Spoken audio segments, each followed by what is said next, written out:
Hello, everyone. Welcome to Cloud Wars Live, where we have been spending the last several episodes talking with some folks about what is on everybody's mind these days, the coronavirus, the COVID-19 pandemic. Our guest today, Sean Ammirati. Sean speaks with us monthly. Ammirati on innovation. Sean is a venture capitalist. He teaches in the business school at Carnegie Mellon, where he advises big companies on how to think more like startups, a serial entrepreneur, podcaster himself. And Sean, how's your world been going the last few weeks? It's been like everybody's. It's certainly unprecedented, and obviously, first things first is, we need people to try to stay healthy and stay safe. So that's been most of our energy, but certainly also trying to deal with the business impact of what's going on here as well with our companies and with our corporate partners, for sure. Sean, if I could, among your great professional accomplishments, your father, how's it been being at home, with your family? Yeah, so that has been frankly amazing, right? I think it's been, I haven't been on an airplane in almost 4 weeks, which I think the last time I wasn't on an airplane for 4 weeks straight was about 15, 16 years ago, right? So being able to have dinner every night, or almost every night, with my wife and my kids has been incredible. They're healthy and safe, so that's great. And it does, things like this do put life in perspective, and that's the most important thing. How about you, Bob? How are you doing with all of this? Sean, I think, just touch on one thing about the airplanes. We had, I don't know how many, 6 trips canceled in March, and just sort of watching them, ping down the line from Salt Lake City to Dublin to San Francisco, Seattle, Las Vegas. But very quickly, I've been surprised, Sean, at how unprecedented, as you said, this whole thing is. But the seriousness of it, and I guess the pervasiveness of it, I guess I felt like you got accustomed to this somewhat quickly, because there's no alternative. Sure. And I think it's just the intense seriousness of it, something everybody's going through. And I think, like everybody, you find yourself thinking more and more about what else is going on in the world out there. Sean, one of the best things I heard about is some of the way that people are dealing with this. An episode we did last week with Chris Lockhead, and he came up with the term of radical generosity. Mm. And he said that with some of his friends on, they had been thinking about that. And Chris said, so many things in our lives are changing. They're turned upside down a little bit. He said it's just important. He said, for everybody, don't forget that you got a lot of, with all that upheaval, there's still a huge amount of stuff under our control. And he went through a series of things. And he said, one of the things he said, I think everybody should put down a list, make a plan. And he said, among the things you want to plan for is, I have an opportunity here to be generous. How am I going to do that? Who do I want to help focus on? And where should those points be? But it's been an interesting theme, and we've had some fun feedback from readers and audiences about this notion of radical generosity at a time when there could be a tendency among some folks to really just close in. And I think it's so important not to do that. Yeah, I agree. And it's been interesting to watch, different companies try to do that at the organizational level too, whether it's been, tech companies that so many of your audience would be familiar with, or businesses that may not be as much in the spotlight, but still asking themselves this question as well. So I think on a personal level, that's if you're in a situation where you're blessed enough to, like, probably, like you and I are, and probably most of the people listening to this, where, we have a little more financial cushion probably than others do, and also a little more resource, like thinking about radical generosity, if you're able to do that, is, I think, awesome on a personal level. And some companies have certainly done the same thing at the corporate level, which has been tremendous as well. And I think it's easy to say you're an organization that wants to make the world a better place when everything's going well, when the world is showing brittleness and brokenness in areas. That's where the rubber meets the road for some of these things too. And so, every company has to respond differently, just like every human does, in different levels of wherewithal. But I think it's a great framework for those who are able to do it. Yeah, Sean, there's a couple of things I just want to mention broadly about what I've seen in the business world, and then to ask you on the venture capital side of what you're doing, just some observations about what's happening in your portfolio. There's a couple of things I have been so impressed by this notion with businesses and their ability of companies that were making something in this category and then being able to pivot and say, well, we can do this over here. And it speaks to, I think, a sense of innovation, a sense of larger purpose, but also on an operational level, that these are some pretty wild things that some companies are doing today. I made handcrafted liquor one day, and the next day I'm making hand sanitizer. And somebody could come and say, oh, it's not that hard. Yeah, it's not that hard until you figure out how to do it. And then suddenly it's different. But even things like the CEOs of Walmart and Walgreens the other day were talking about how they are drawing up pretty extensive plans that they will reconfigure parts of the parking lots there to be able to enable drive-through testing and things like that. So it is a time, through all the trouble and misery and fear that this COVID-19 is causing, there's also been a surge of, I think, really innovative thinking and operations that gives us some sense of optimism for what could be possible once we get through this nightmare. Yeah, I think that's well said. The one thing I think you can point to over the history of America is that we have a competency when it comes to applying creativity and innovation to big challenges, right? When I think about like what my grandparents did in the wars, right? Like there were a lot of, that's kind of why we call them the greatest generation, right? Like they showed up and applied what is America and what makes America great against these problems. And I think we need to have that happen against this different type of battle that we're all fighting right now. And the examples you're talking about, like I used to make liquor and now I make hand sanitizer, or I used to make cars and now I make ventilators, right? Like that's America. That's the best part of America and American ingenuity, showing up and facing the battle that we're currently staring down here. Sean, this is one other personal touch I thought of there when you mentioned, for you, your grandparents, for me, my parents, World War II. So my father was not a real talkative guy.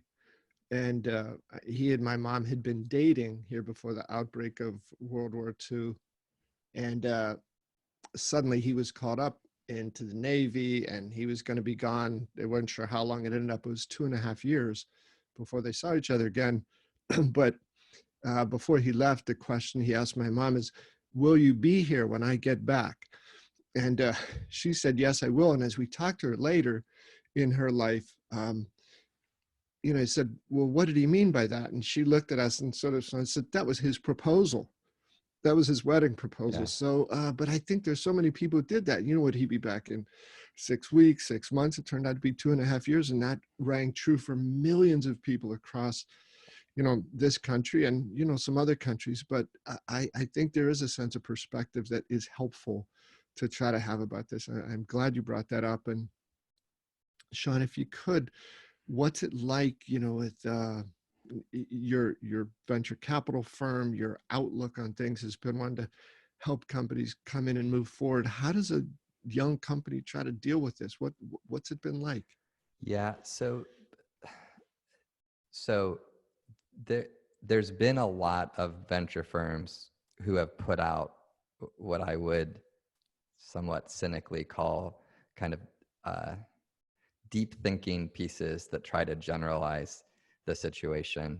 I won't name any names because I'm about to blow that up. I just think that is really unfortunate because there is not a one size fits all playbook for what we're dealing with right now. Even if you just look across our portfolio of, roughly 30 companies, there are a lot of companies who have been really negatively impacted by this. And obviously, I think goes without saying, but like that's secondary to health and safety, right? Like everybody across the portfolio is working from home at this point and trying to do social distancing, and like that's the most important thing, and that's something that every startup has to deal with. But frankly, easier than at our lab, like large multinational corporations with hundreds of thousands of employees, like making that transition is much harder for them than it is for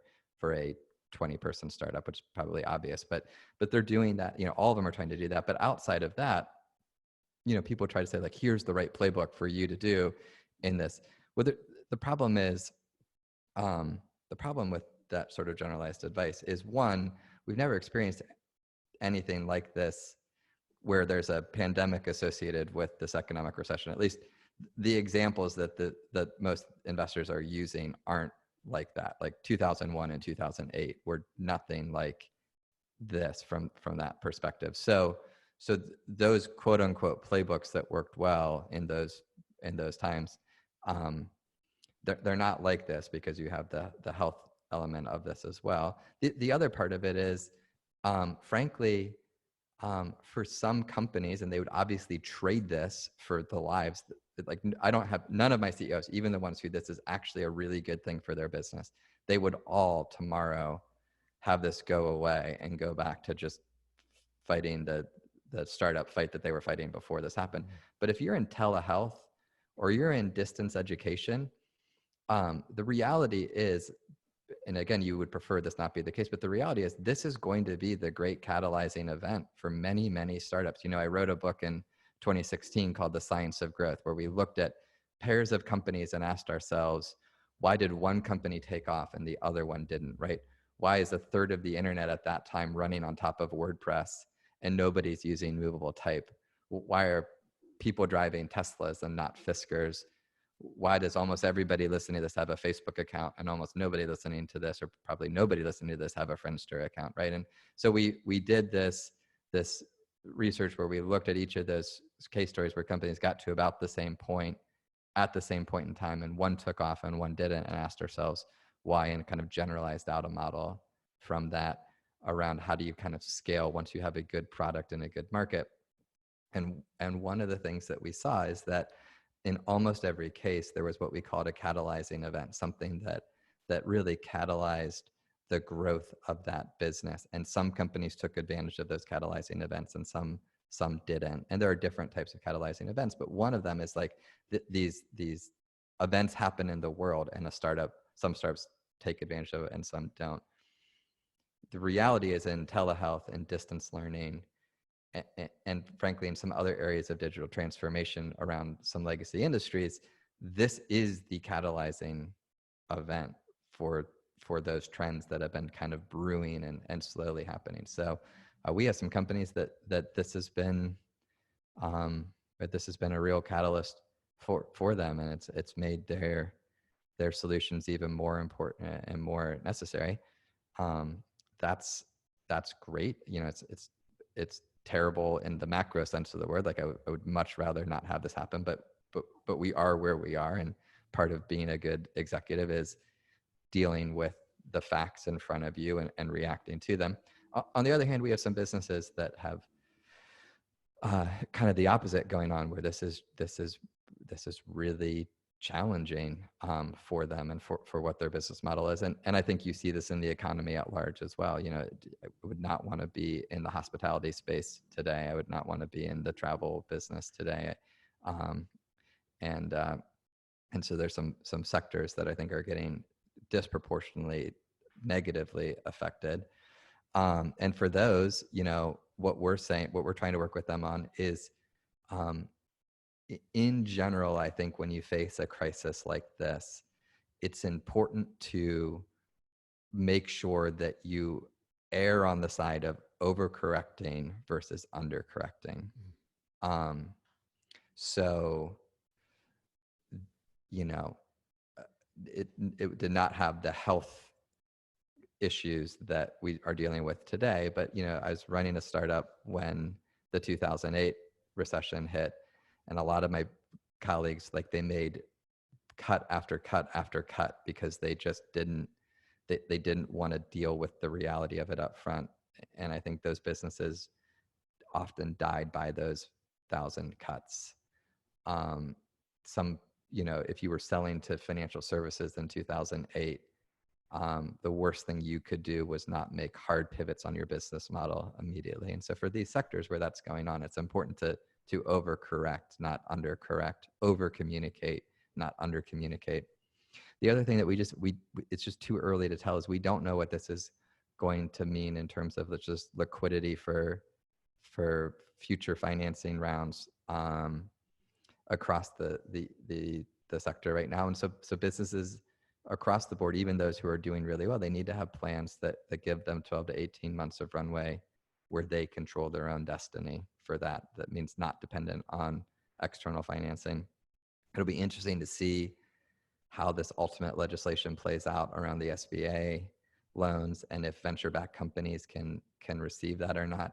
I think in the first version of the bill that we're recording this Thursday morning, so the first version that came out last night on Wednesday night, inadvertently, and I'm 99.99% sure this was inadvertent, but inadvertently, that version of the bill included some provisions that were, I think, well-meaning provisions, but basically will end up excluding all venture-backed companies from receiving those funds.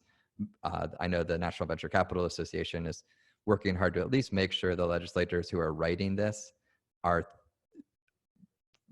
making that choice intentionally or correcting that if that was unintentional. So that it's actually a very simple explanation. Because most VC firms are what would be described as major shareholders in startups, right? And there are different percentages that you could use to define that, but some roughly 10 to 20% is kind of generally how that's used. I think in the bill is actually not defined, which is another what happens when you quickly try to get legislation out the door. But regardless, any major shareholder cannot in aggregate have holdings that employ more than 500 people. Well, any decent venture portfolio is going to, across all of the portfolio companies, have more than 500. Like if you're good at your job, you're going to trip that switch. And that makes sense, right? Because this is supposed to be for small businesses. So you don't want a startup that employs 1,000 people necessarily taking advantage of the SBA loan. Other people should take advantage of that. But across a portfolio, like this is going to be a really unintentional provision. Now, hopefully that gets fixed. But to me, this actually illustrates, and I hope they fix this. I think the spirit of what they were trying to do is also to support the next great innovative companies, that this doesn't become what disrupts them, because frankly, those companies in 5 to 10 years are going to be major employers. Those are the Googles and the Facebooks and the Apples of the world in 5 to 10 years. And you don't want a blip like this to be what interrupts building those companies. So I hope that gets fixed. But to me, it also illustrates this point. Even if it doesn't, it's really important that those companies figure out how to give themselves 12 to 18 months of runway so that they control their own destiny. Because being a good executive in situations like this, you can't wait for somebody to come and fix your problems. You've got to be proactively controlling your own destiny in these situations. Yeah, Sean, that's an interesting sweep of perspectives there across some things that are going on. Part of your outlook has always been who is going to be this next great company, who is going to revolutionize some other, important industry that affects so many lives around the world. So, Sean, I want to close maybe with a question for you about things you've learned here that we've all learned that will be helpful in some way, despite the fact we wish we hadn't had to, go through this and learn it. But what do you take from this that you will share both in your work at Carnegie Mellon, in your work as a venture capitalist, and, all the other things you do as an author and podcaster? What's going to be at the top of your head? Here's a lesson that was very hard earned, and let's make sure it's applied into the future. Yeah, there's There's a great Warren Buffett quote, which is, "You can tell who's swimming with no clothes on when the tide goes out." Uh, and we typically use that in board meetings when it feels like companies are swimming a little too close to the knife's edge of leverage and trying to often maximize some minor things at the potential expense of the longer term vision. And I think, frankly, this is true inside a global company. It's also true inside a 10-person company, like that framework of, you know, the tides come in and out, or economic cycles boom and then they bust. And I think mostly I'm pretty proud that across our portfolio and across all the companies I've worked with, I think most companies have done a pretty good job of making sure that they were doing their best to not be too levered up in those situations. But I think the thing that, I mean, I'm sure there'll be others as well, but I think one of the things that will be a good sort of top of mind thing going forward is, you know, when we've thought about that historically, we've thought about kind of what across the last century have been minor booms and bust cycles. Like 2001 was tough and 2008 was tough, but neither of those were Great Recession tough. And I think it's a real reminder that I think this will keep many companies much more top of mind to make sure they're keeping that in balance going forward, and hopefully we'll get to the. I mean, we will get to the other side of this. Not every company will get to the other side of this, but we as a society, I believe, are going to get to the other side of this. And I think when we're building these corporate and traditional startups in the future, hopefully have better perspective on sort of from an economic perspective, the cycles we're living through. Yeah, Sean, I know that as you mentioned that thing about, you know, when the tide goes out, we find out who's swimming naked. And I think one of the skinny dippers in all of this has been over a number of years, decades, probably, that pharmaceutical companies based in the US outsourcing the manufacturing and supply of these, you know, extraordinary drugs and medicines had that outside our borders. And that is, I think, going to be one of the examples of these, you know, a shutdown on this type of skinny dipping. Yeah, or share buybacks, right? Like, it's not that there's anything necessarily wrong. And in fact, I think there's some amount of good government involved in, if you have capital on your balance sheet, using some of it to purchase shares. But let's be real, like what some of these companies have been doing over the last 5 years in terms of share buybacks to inflate their stock and live right on that razor's edge, you know, like they're going to get thrashed now. And, you know, some of that, unfortunately, is capitalism alive and well, you know? And on the startup side, right? Like, you know, there are companies who had really good offers to raise money 3 months ago that held out to try to get, you know, a 5% higher valuation. And I guarantee you they'd prefer to have that in place, or lines of credit, sort of break glass lines of credit. You know, if you didn't put those in place when the times were good, or worse, if you drew it and used it. So I think there's some examples of the swimming naked that happen, you know, and there is an expanding and contracting nature to how these economic cycles work. But we need to make sure we remember this when we are on the other side of it, which I feel like is kind of what I said at the end of 2001 and at the end of 2008 too. But I think that's just sort of the nature of how humans deal with these types of things. Yes, lifelong learning and so forth. Well, Sean, I certainly hope when we get together 3 or 4 weeks from now, I hope we'll have some additional learnings, maybe some things to exchange there, but also some reason for some additional optimism. And I hope we're much closer to that other side that you've described here today. Yep, me too. All right, thanks, Bob. Sean, thank you. Thanks as always. Sean Ammirati, for being with us. And to all of you folks out there, stay safe, stay healthy. Thank you for being with us.